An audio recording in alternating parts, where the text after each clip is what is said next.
하나님의 형상이시요 교회 머리이신 예수 그리스도라는 제목으로 함께 말씀 나누고자 합니다. 두 가지 내용을 살펴볼 텐데요. 번째는 하나님의 형상이신 예수 그리스도입니다. 본문 15절 말씀 보시면 그는 보이지 아니하는 하나님의 형상이시요 모든 피조물보다 먼저 나신 이시니라고 말씀합니다. 15절부터 17절까지의 내용은 창조주이신 예수 그리스도의 절대적인 능력과 탁월하심에 대해서 말씀합니다. 바울은 예수 그리스도가 보이지 않는 하나님의 형상이시다고 말씀했습니다. 하나님은 우리 인간과는 달리 우리 눈에 보이지 않는 영이십니다. 인간에게는 물론 그 어느 누구도 볼 수 없는 존재이십니다. 누가복음 24장 39절에 보면 내 손과 발을 보고 나인 줄 알라. 또 나를 만져보라. 영은 살과 뼈가 없으되 너희 보는 바와 같이 나는 있느니라. 주께서 말씀하셨습니다.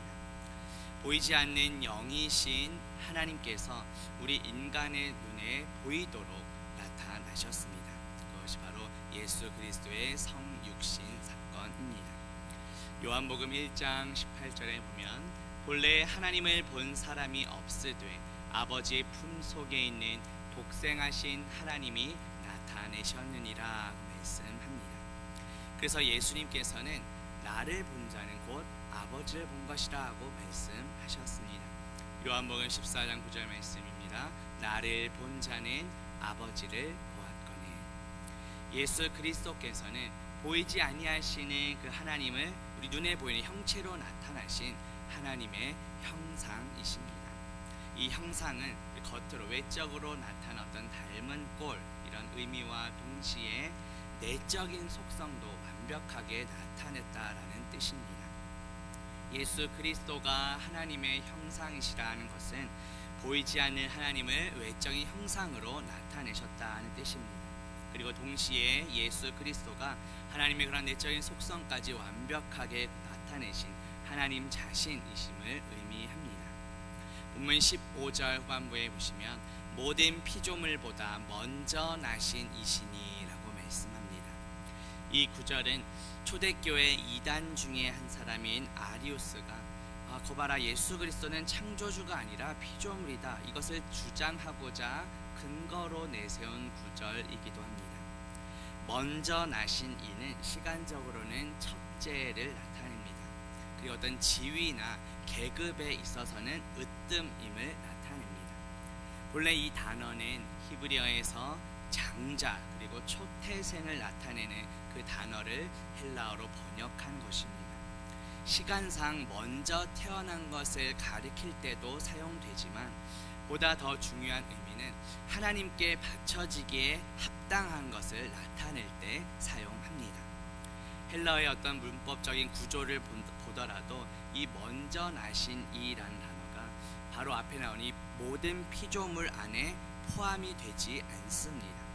따라서 이 구절은 예수 그리스도께서 하나님의 피조물임을 증명하는 그런 이단들의 잘못된 주장을 근거로 삼는 구절이 아니라 오히려 모든 피조물과는 구별되는 따라서 유일한 창조주이심을 증명하는 구절입니다. 본문 16절 말씀 보시면 만물이 그에게서 창조되되 하늘과 땅에서 보이는 것들과 보이지 않는 것들과 혹은 왕권들이나 주권들이나 통치자들이나 권세들이나 만물이 다 그로 말미암고 그를 위하여 창조되었고라고 말씀합니다. 예수 그리스도가 다른 모든 피조물보다 더 탁월하신 이유가 무엇입니까? 모든 만물이 예수 그리스도에 의해서 창조되었기 때문입니다. 그리고 모든 만물이 예수 그리스도를 위하여 창조되었기 때문입니다. 이 만물은 하나님께서 창조하신 피조세계 온 우주 만물 전체를 가리킵니다. 이러한 창조에 있어서 우리 주 예수 그리스도께서 가장 중요한 중심 역할을 하셨습니다.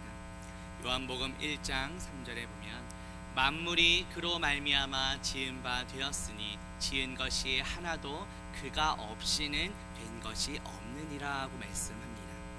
모든 만물이 예수 그리스도의 말씀에 의해 다 창조되었다는 뜻입니다. 또 히브리서 1장 2절에 보면 이 모든 날 마지막에는 아들을 통하여 우리에게 말씀하셨으니 이 아들을 만유의 상속자로 세우시고 또 그로 말미암아 모든 세계를 지으셨느니라고 말씀합니다. 예수 그리스도로 말미암아 모든 세계가 지어졌습니다. 모든 피조물의 창조는 바로 예수 그리스도에 의해서 이루어졌습니다. 그렇기 때문에 모든 만물의 기원이 오직 예수 그리스도께 있습니다. 본문 16절 후반부에 보시면 만물이 다 그로 말미암고 그를 위하여 창조되었고 라고 말씀합니다. 그로 말미암았다는 것은 이 창조가 바로 그리스도에 의해서 이루어졌음을 나타냅니다. 그리고 그를 위하여라는 것은 피조물들이 창조된 근본 목적이 무엇인지를 우리에게 알려줍니다. 예수 그리스도께서 피조물을 창조하신 근본 목적이 무엇입니까? 그를 위하여입니다. 모든 피조물들이 예수 그리스도의 영광을 나타내도록 하기 위하여 창조하셨다는 뜻입니다. 그리스도께서 피조물을 창조하신 목적은 예수 그리스도께 합당한 영광을 돌리고 존귀와 찬양을 돌리도록 하기 위함입니다. 이 모든 피조물 안에 우리도 포함되어 있습니다. 예수 그리스도는 우리의 찬양과 경배를 받으시는 대상이 되십니다. 예수 그리스도는 다른 모든 피조물들과는 구별되는 창조주 하나님이십니다. 당시 골로새 교인들 중에서는 이 보이지 않는 존재인 천사들마저 어떤 숭배의 대상으로 사용하기도 했습니다. 바울은 오늘 본문에서 그 천사들까지도 창조하신 분이 바로 우리 주 예수님이시다라고 말씀합니다. 모든 만물과 또 보이지 않는 천사들까지도 창조하신 그 예수 그리스도만을 섬기며 예수 그리스도의 영광을 위해 살아가는 저와 성도님들 되시기를 주님의 이름으로 축복합니다. 본문 17절 말씀 보시면 또한 그가 만물보다 먼저 계시고 만물이 그 안에 함께 섰느니라고 말씀합니다. 이 먼저라는 말은 어떤 시간적인 의미에서 앞서다, 먼저라는 뜻도 있지만 뒤따르는 자들보다 더 우월하고 탁월하다는 것을 나타낼 때 사용합니다. 이것이 현재 시제로 사용되었습니다. 따라서 예수 그리스도께서는 모든 만물보다 우월하고 탁월하신 분이신데 그것이 그냥 과거에 끝난 것이 아니라 지금 현재에도 또 앞으로도 계속해서 예수님은 우월하신 분이다, 탁월하신 분임을 나타냅니다. 그리고 예수 그리스도는 단순히 만물을 창조하신 것으로 끝나시지 않았습니다. 창조하신 피조물들을 그냥 짓고 내버려 두신 것이 아니라 그것을 붙잡고 계십니다. 모든 만물을 운행하며 이끌고 섭리하고 계십니다. 히브리서 1장 3절에 보면 그의 능력의 말씀으로 만물을 붙드시며 라고 말씀합니다. 오늘 본문에서도 동일한 단어가 사용되었습니다. 17절 후반부에 만물이 그 안에 함께 섰느니라 하고 말씀합니다. 골로새서 본문에서 이 함께 서다라는 말이 히브리서에서는 붙들고 있다로 번역이 되었습니다. 이 단어가 현재 완료형으로 되어 있습니다. 만물을 이미 붙드신 예수 그리스도께서 지금도 동일하게 붙들고 계신다는 뜻입니다. 예수 그리스도는 천지 만물을 창조하셨습니다. 그리고 모든 만물을 있어야 할 곳에 적절한 곳에 배치해 두셨습니다. 그리고 각 피조물들 간의 어떤 질서와 관계들도 부여해 주셨습니다. 그리고 모든 만물이 질서 정연하게 운행할 수 있도록 그 모든 것을 주장하고 인도하십니다. 예를 들어 지구와 태양과의 어떤 거리도 적절하게 유지해 주시고 그것을 궤도를 벗어나지 않고 만물이 운행할 수 있었던 것도 창조 때부터 지금까지 또 앞으로도 계속해서 예수 그리스도께서 말씀으로 붙들고 계시기 때문입니다. 욥기 26장 7절에서 보면 그는 북쪽을 허공에 펴시며 땅을 아무것도 없는 곳에 매다시며 라고 말씀합니다. 어떤 과학자들이 발견한 만유인력의 법칙이나 또 달과 지구 사이에 발생하는 그런 것들로 인해서 조수간만의 차가 발생한다든지 이런 모든 자연 현상들도 예수 그리스도께서 능력의 말씀으로 모든 만물을 붙들고 계시기 때문에 일어나는 현상들입니다. 만물이 서고 또 운행하는 모든 원동력이 예수 그리스도께 달려 있습니다. 예수 그리스도의 통치와 다스림 가운데 모든 것들이 일어납니다. 우리 인간이 상상할 수도 없는 그런 엄청난 크기의 이 우주조차도 모두 예수 그리스도의 다스림 안에서 운행되고 있습니다. 따라서 우리는 어떤 자연 현상이나 또 우리 눈에 보이는 어떠한 것들을 두려워하기보다 그 모든 것들을 창조하시고 또 운행하시며 다스려 가시는 예수 그리스도만을 경외해야 합니다. 우리의 창조주 되시며 모든 만물의 창조주 되시는 그 예수 그리스도를 찬양하고 경배하는 저와 성도님들 되시기를 주님의 이름으로 축복합니다. 두 번째 살펴볼 내용은 교회의 머리이신 예수 그리스도입니다. 본문 18절 말씀 보시면 그는 몸인 교회의 머리시라. 그가 근본이시요 죽은 자들 가운데서 먼저 나신 이시니 이는 친히 만물의 으뜸이 되려 하심이요 라고 말씀합니다. 예수 그리스도가 교회의 머리가 되신다는 것은 예수 그리스도가 모든 만물 중에 으뜸이 되신다는 뜻입니다. 교회가 그리스도의 몸입니다. 그리고 그리스도는 몸된 교회의 머리가 되십니다. 이러한 표현이 바울이 즐겨 사용했던 표현입니다. 고린도전서 12장 27절에 보면 너희는 그리스도의 몸이요 지체의 각 부분이라고 말씀합니다. 또 에베소서 1장 22절에서 23절에 보면 또 만물을 그의 발 아래에 복종하게 하시고 그를 만물 위에 교회의 머리로 삼으셨느니라. 교회는 그의 몸이니 만물 안에서 만물을 충만하게 하시는 이의 충만함이니라 말씀합니다. 예수 그리스도와 교회의 관계가 어떠한지를 우리에게 잘 보여줍니다. 교회를 어떤 사람으로 비유했을 때 우리 성도 각 개인은 그리스도의 몸을 이루고 있는 각각의 지체들입니다. 그리고 이 모든 각각의 지체들을 다스리시고 명령하는 그 머리가 되시는 분이 바로 우리 주 예수 그리스도이십니다. 바울은 이 말씀을 당시 골로새 교회에 있던 많은 이단들을 염두에 두고 선포했습니다.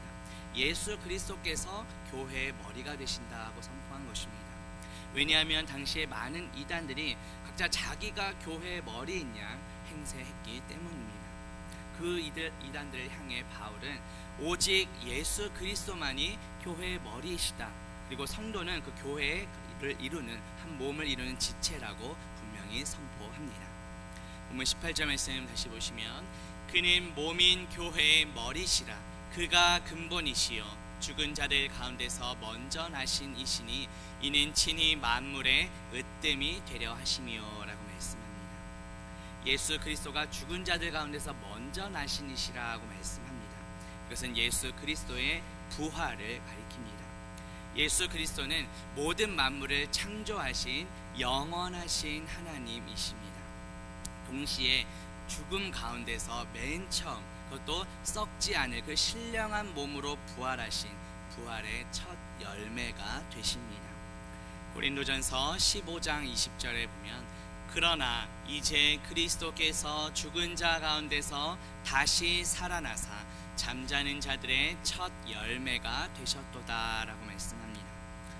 물론 성경에 보면 죽었다가 다시 살아난 사람이 또 있긴 합니다. 바로 나사로입니다. 요한복음 11장 43절 44절에 보면 나사로야 나오라 부르시니 죽은 자가 수족을 배로 동인 채로 나오는데 그 얼굴은 수건에 쌓였더라. 예수께서 이르시되 풀어놓아 다니게 하라고 말씀합니다. 하지만 나사로는 다시 썩을 육체로 부활한 것입니다. 썩지 않을 신령한 몸으로 부활하신 분은 예수 그리스도가 유일하십니다. 그리고 예수 그리스도께서 다시 오실 때 먼저 죽었던 사람들의 몸도 썩지 않을 신령한 몸으로 부활하게 됩니다.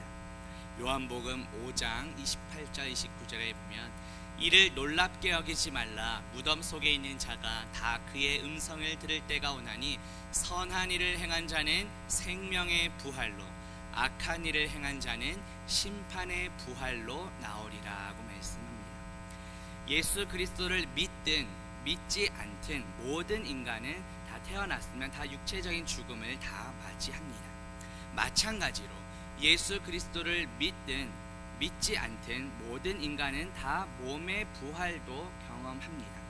다만 차이가 있다면 예수 그리스도를 믿고 죽은 성도들의 몸은 부활하여 영원토록 천국에 거하게 되고, 반면에 예수 그리스도를 믿지 않고 죽은 사람들의 몸은 부활하여 영원토록 지옥에 거하게 된다는 것입니다. 예수 그리스도를 믿는 성도들은 생명의 부활을 경험합니다. 우리는 하나님 나라에서 영원토록 주님과 살아가게 될 것입니다. 선한 일이 무엇일까요? 바로 선하신 하나님의 아들, 즉 예수 그리스도를 믿고 그 믿음 안에서 행하는 것입니다. 오늘 새벽 말씀 들은 것처럼 하나님의 기준을 이루는 참된 공의이신 예수 그리스도께서 우리 안에서 선한 일을 행하게 하시는 것입니다. 이러한 믿음이 없이 행해진 모든 선행이나 구제는 하나님께 의롭다 인정받을 수가 없습니다. 반면에 예수 그리스도를 믿지 않은 사람들은 심판의 부활을 경험합니다.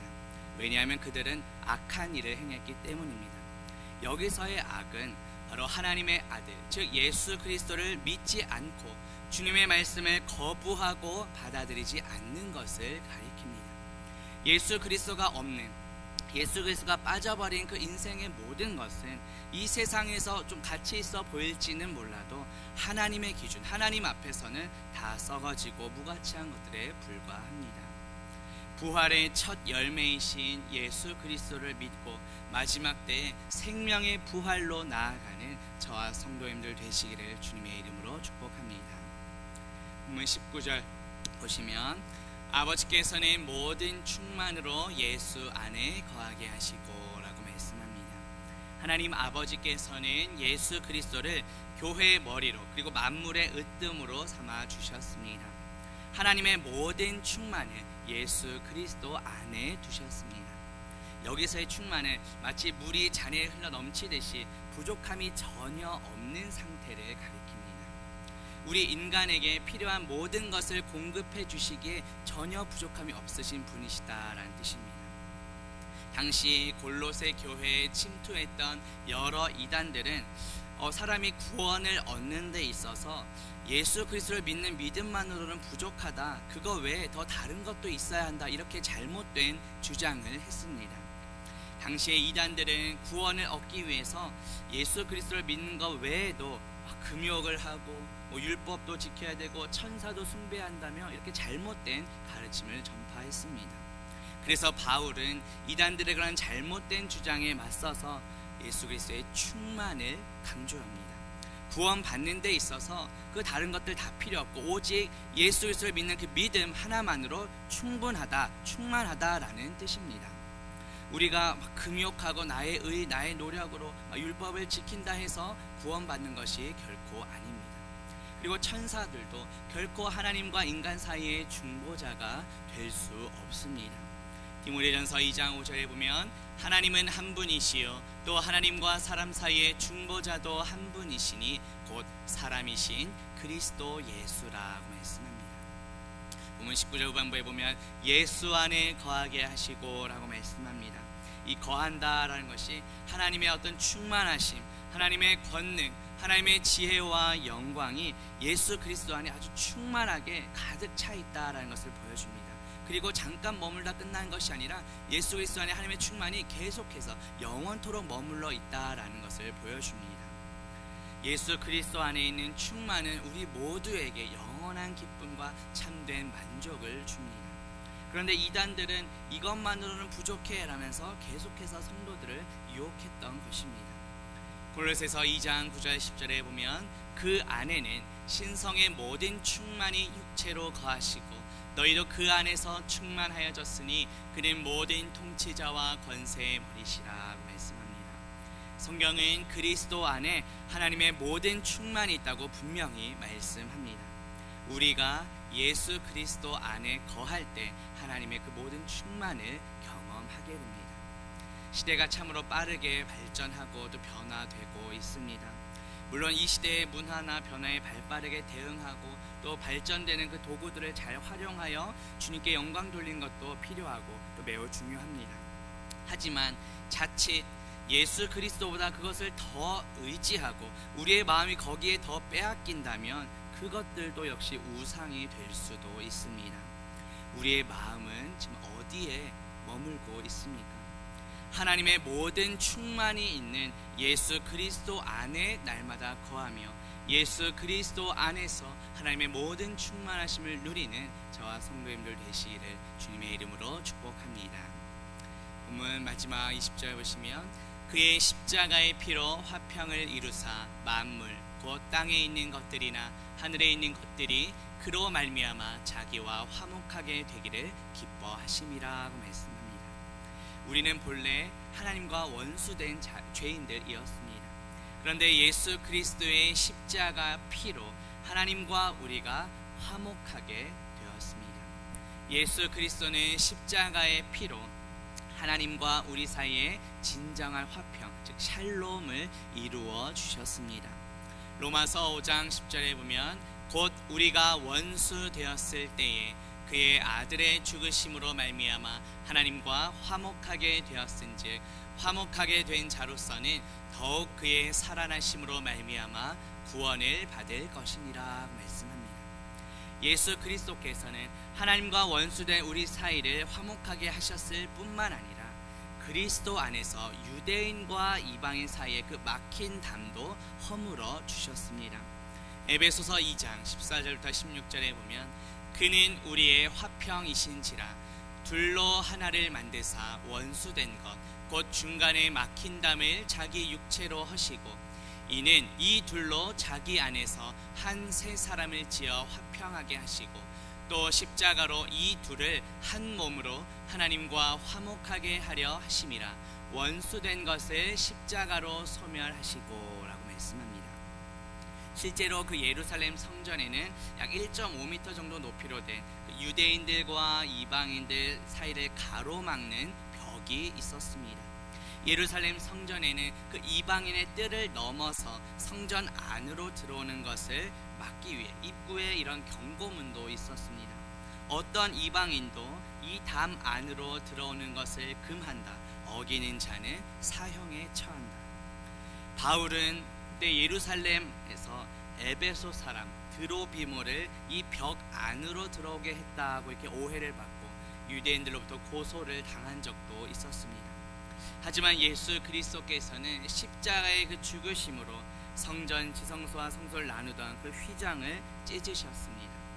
이방인의 출입을 제한했던 그 담도 무용지물이 되게 하셨습니다.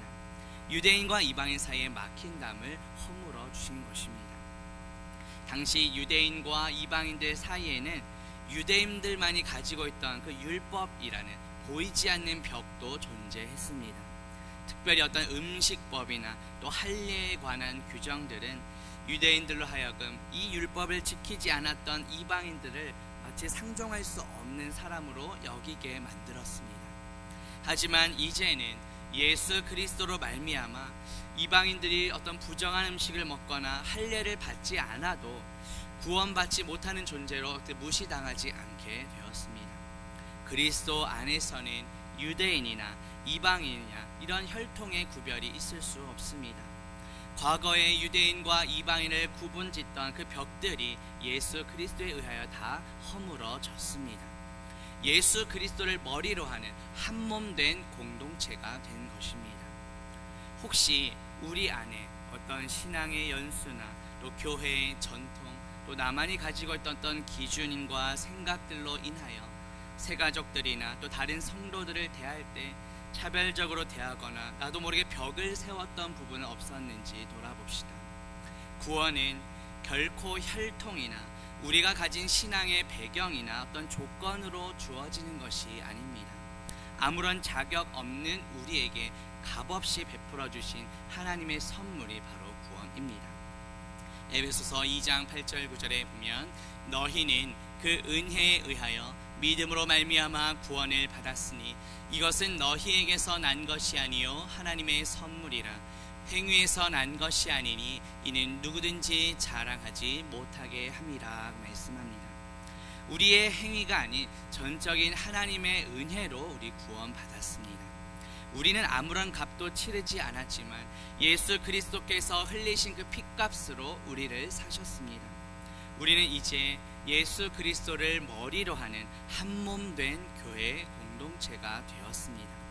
값없이 베풀어 주신 그 구원의 은혜와 사랑을 이제는 믿지 않는 가족들과 이웃들에게 전하며 그들도 예수 그리스도를 머리로 하는 이 한몸된 교회 공동체로 초대하는 저와 성도님들 되시기를 주님의 이름으로 축복합니다.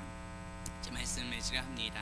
예수 그리스도는 우리 눈에 보이지 않는 하나님을 우리 눈에 보이도록 나타나신 하나님의 형상이십니다. 이제는 우리가 예수 그리스도의 형상이 되어 믿지 않는 자들에게 그리스도의 빛과 사랑을 비추어야 합니다. 예수 그리스도는 교회의 머리이십니다. 하나님과 원수였던 우리를 화목하게 해주셨습니다. 우리는 모두 예수 그리스도를 머리로 하는 한몸된 교회의 공동체입니다.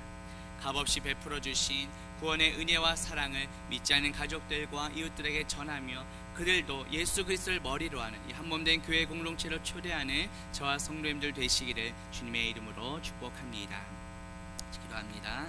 하나님 아버지, 오늘 말씀을 통해 예수 그리스도는 우리 눈에 보이지 않는 하나님을 우리 눈에 보이게 나타내신 하나님의 형상이심을 깨닫게 하시니 감사합니다. 이제는 우리가 예수 그리스도의 형상이 되어 믿지 않는 자들에게 그리스도의 빛과 사랑을 전하게 하옵소서. 예수 그리스도는 교회의 머리이심을 믿습니다. 하나님과 원수였던 우리를 화목하게 해주시니 감사합니다.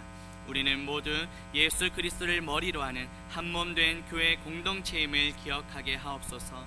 값없이 베풀어 주신 구원의 은혜와 사랑을 믿지 않는 가족들과 이웃들에게도 전하며 그들도 예수 그리스도를 머리로 하는 한몸된 교회 공동체로 초대하는 우리 모두가 되게 하옵소서. 예수 그리스도의 이름으로 기도합니다. 아멘.